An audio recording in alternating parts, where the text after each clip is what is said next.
Well, swiftwater rescue crews from East Tennessee are headed to the Carolinas. WBIR 10 News reporter Jim Matheny shows us how the teams gear up before the storm. Fire departments in East Tennessee have the boats, the expertise, and the teams to save people in fast-moving water. Check in. We're doing that right now. Now they have orders to head to Columbia, South Carolina, as Hurricane Florence barrels towards the coast. What you'll find in hurricanes is while it's raining and the waters are coming in, you will have a swift water situation. As the storm leaves, you now have a floodwater situation, which is a completely different animal.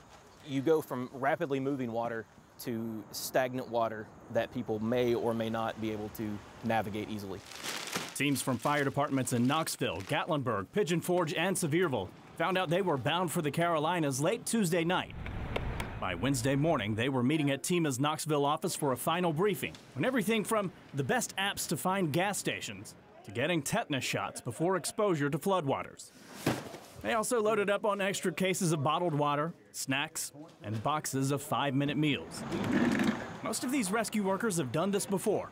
I've been on 2 deployments that we've suffered through this before and that we're going to help others. We're hoping that people have common sense, that we'll get out of there and find refuge, and for those that don't, we'll try to go help. Right now, they're scheduled for a 7-day deployment. And when they get to Columbia, South Carolina, they'll do the same thing as the rest of us. Watch the forecast and track a monster storm.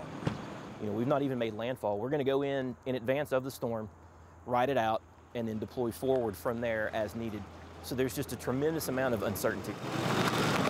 Whatever Florence brings, the people in the Carolinas will have help from the volunteer state. In Knoxville, Jim Matheny, WBIR 10 News. And the Knoxville Fire Department says it will have 2 swiftwater rescue teams, so there will still be a crew on hand to help with any potential flooding at home in Tennessee.